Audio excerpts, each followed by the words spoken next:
Hello guys, welcome to Indian affairs. I hope कि आपका आज का दिन शानदार हो एंड लाइफ में आपके जो भी गोल्स और टारगेट्स हैं आप सब उनको सक्सेसफुली अचीव करें।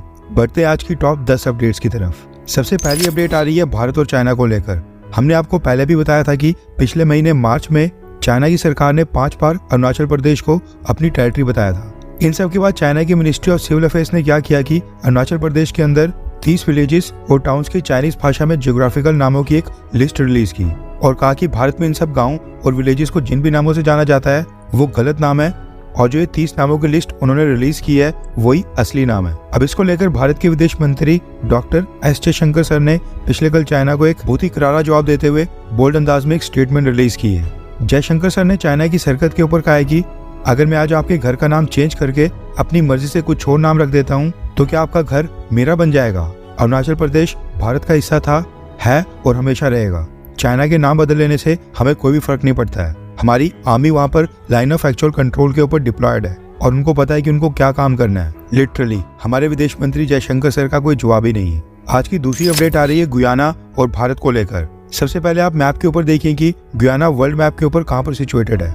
अमेरिका से ठीक नीचे साउथ अमेरिका कॉन्टिनेंट के टॉप के ऊपर गुयाना एक छोटा सा देश है। रिसेंटली भारत ने गुयाना से क्रूड ऑयल और नेचुरल गैस परचेज करना स्टार्ट किया है, जिसके बाद दोनों देश काफी करीब आ गए हैं, इतने करीब कि अब दोनों देशों के बीच डिफेंस टाइज भी मजबूत हो रहे हैं और भारत ने अपने हथियार हजारों किलोमीटर दूर इस छोटे से देश को बेचना स्टार्ट कर दिया है। दरअसल पिछले कल भारत ने गुयाना को 2 डॉर्नियर 228 प्लेन्स डिलीवर कर दिए हैं, जिनको इंडियन एयरफोर्स के 2 C-17 ग्लोमास्टर मिलिट्री ट्रांसपोर्ट एयरक्राफ्ट में लोड करके गुयाना तक पहुंचाया गया। डॉर्नियर एयरक्राफ्ट इस समय इंडियन नेवी और इंडियन कोस्ट गार्ड भी यूज कर रही है। वैसे देखा जाए तो एक स्ट्रेटेजी के तहत हिंदुस्तान एरोनॉटिक्स लिमिटेड द्वारा मैन्युफैक्चर्ड ये डॉर्नियर एयरक्राफ्ट्स भारत ने गुयाना को लाइन ऑफ क्रेडिट यानी एक तरह से लोन के ऊपर दिए हैं। अभी इस समय भारत ग्लोबल डिफेंस मार्केट में एक नया प्लेयर है। ऐसे में सामने वाले देश को हथियार बेचने के लिए हमें अपने ऑफर को आकर्षक बनाना पड़ता है।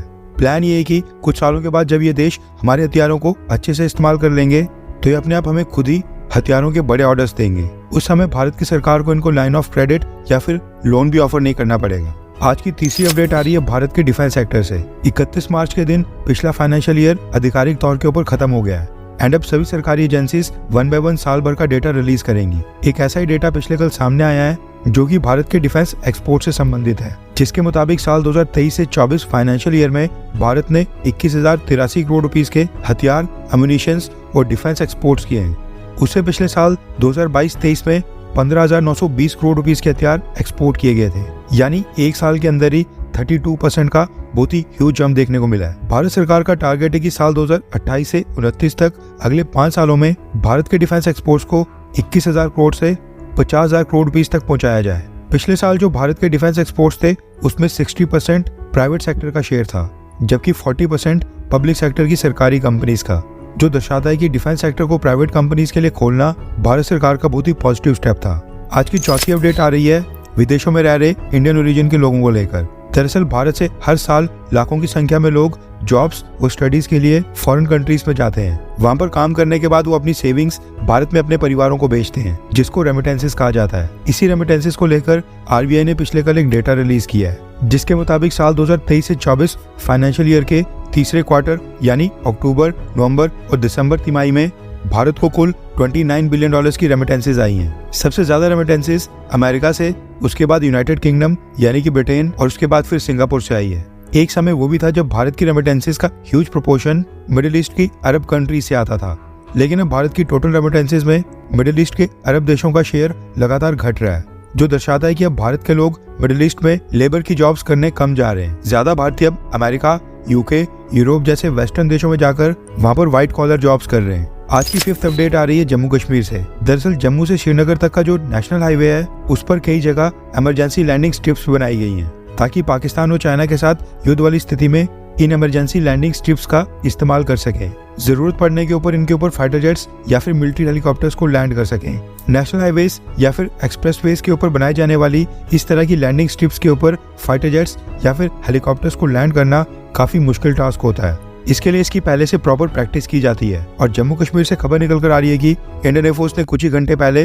रात के अंधेरे में इमरजेंसी लैंडिंग स्ट्रिप्स के ऊपर फाइटर जेट्स को लैंड करने और टेक ऑफ करने की प्रॉपर ड्रिल्स की हैं। साउथ कश्मीर की अनंतनाग डिस्ट्रिक्ट में जम्मू श्रीनगर नेशनल हाईवे के ऊपर बिजबिहाड़ा में 3.5 किलोमीटर की एक एयर स्ट्रिप बनाई गई है। इसी इमरजेंसी एयर स्ट्रिप के ऊपर पिछली रात इंडियन एयरफोर्स ने अपने Sukhoi fighter jets, Chinook helicopter और मी-17 हेलीकॉप्टर्स को लैंड और टेक ऑफ करवाया है, यानी लैंडिंग और टेक ऑफ करने की प्रैक्टिस की है। प्रैक्टिस के लिए इस तरह की ड्रिल्स कुछ समय के बाद लगातार होती रहती हैं और खबर है कि इमरजेंसी लैंडिंग स्ट्रिप के ऊपर प्रैक्टिस करने से पहले इंडियन आर्मी ने एरिया को पहले से सैनिटाइज कर लिया था और ट्रैफिक को काफी पहले ही डाइवर्ट कर दिया गया और कई किलोमीटर पहले रोक दिया गया था। आज की 6th अपडेट आ रही है अमेरिका से। रिसेंटली अमेरिका के बाल्टीमोर में एक शिप ने ब्रिज को टक्कर मारकर उसको गिरा दिया था। अभी शिप में 20 के करीब इंडियन क्रू मेंबर्स थे। खबर निकल कर आ रही है कि ये शिप पिछले एक हफ्ते से उसी लोकेशन के ऊपर खड़ा है और ये जो 20 भारत के क्रू मेंबर्स हैं, इनको बाल्टीमोर की लोकल अथॉरिटीज ने शिप के बाहर जाने की परमिशन नहीं दी है। ये सारे इंडियंस पिछले एक हफ्ते से इसी शिप के अंदर हैं। इसके साथ खबर ये भी है कि एक भारतीय को थोड़ी माइनर इंजरीज हुई थी, उसको भी टांके लगाने के बाद फिर से शिप के ऊपर वापस भेज दिया गया है। रिपोर्ट्स निकल कर आ रही है कि ये जो ब्रिज का मलबा है, इसको उठाने में कई हफ्ते लग सकते हैं। ऐसे में माना जा रहा है कि तब तक सारे इंडियन क्रू मेंबर्स इसी शिप के अंदर रहेंगे। आज की 7th अपडेट आ रही है एप्पल इंडिया कंपनी को लेकर। एप्पल कंपनी ने भारत में अभी 3 साल पहले ही अपने आईफोन्स को मैन्युफैक्चर करना स्टार्ट किया था, लेकिन इतने कम समय के अंदर ही एप्पल कंपनी भारत में सबसे ज्यादा एम्प्लॉइज वाली कंपनीज में से एक बन गई है। द इकोनॉमिक टाइम्स की रिपोर्ट के मुताबिक एप्पल के भारत में 1,50,000 एम्प्लॉइज हैं जो डायरेक्टली कंपनी के साथ काम कर रहे हैं, जबकि एप्पल की इंडिया विंग भारत के 3 लाख लोगों को इनडायरेक्ट तौर के ऊपर रोजगार दे रही है। 1,50,000 डायरेक्ट और 3 लाख इनडायरेक्ट, यानी टोटल 4,50,000 लोग भारत में एप्पल कंपनी के साथ जुड़ गए, वो भी 3 साल के अंदर ही। वैसे आप कौन सा फोन यूज करते हैं, एंड्रॉइड फोन या फिर एप्पल का आईफोन? नीचे कमेंट करके बताएं। आज की 8th अपडेट आ रही है रशिया और ईरान से। रिसेंटली जो रशिया में कंसर्ट हॉल के ऊपर कट्टरवादी इस्लामिस्ट आतंकियों ने हमला किया था, उसको लेकर खबर आ रही है कि ईरान की इंटेलिजेंस एजेंसीज को इस हमले की पहले से भनक लग गई थी और ईरान ने बकायदा इस हमले को लेकर रशिया को वार्निंग भी दी थी। इससे पहले कहा जा रहा था कि अमेरिका को भी इंटेलिजेंस मिली थी और अमेरिका ने भी रशिया को इस हमले की पहले से वार्निंग दे दी थी, लेकिन दो देशों की वार्निंग्स के बाद भी रशिया इस हमले को रोकने में नाकाम रहा। रशिया बेशक फेल हो गया, लेकिन फ्रेंच प्रेसिडेंट इमैनुअल मैक्रोन ने मॉस्को में हुए इस हमले से सीख ले ली है। खबर है कि रशिया की तरह सेम हमला फ्रांस में किसी चर्च के ऊपर होगा, इस तरह की इंटेलिजेंस रिपोर्ट्स फ्रांस की सरकार को मिली थी, जिसके बाद फ्रांस के प्रेसिडेंट इमैनुअल मैक्रोन ने अब फ्रांस के अंदर वहां पर पब्लिक प्लेसेस के साथ साथ देश के 4,530 चर्चेस को फुल सिक्योरिटी प्रोवाइड करके एंटी टेरर स्क्वाड की टीम्स को डिप्लॉय कर दिया है। आज की 9th अपडेट आ रही है इजराइल और हमास के युद्ध को लेकर। आपने कई बार सुना होगा कि गाजा में इजराइल की कार्रवाई के दौरान अभी तक 33,000 लोगों की जान चली गई है, लेकिन ये डेटा अभी तक सामने नहीं आया कि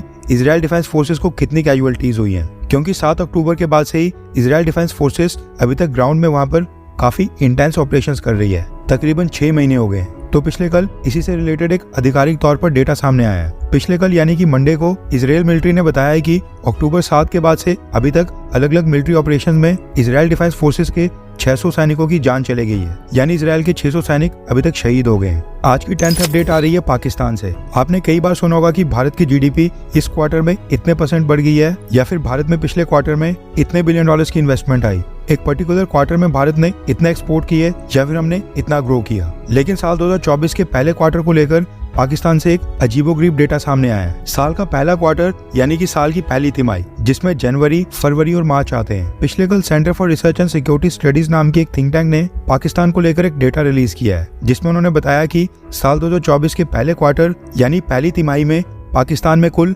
245 आतंकी हमले हुए हैं, जिनमें 432 लोगों की जान गई, जबकि 370 लोग गंभीर रूप से घायल हुए। इनमें से 86% अटैक्स अफगानिस्तान के साथ वाले बलोचिस्तान और खैबर पख्तूनवा रीजन में हुए हैं, जहां पर बलोच लिबरेशन आर्मी और टीटीपी का स्ट्रॉन्ग होल्ड है। वैसे ये बात भी सच है, जो सांप पाकिस्तान ने भारत को काटने के लिए पाले थे, आज वही खुद ही पाकिस्तान को काट रहे हैं।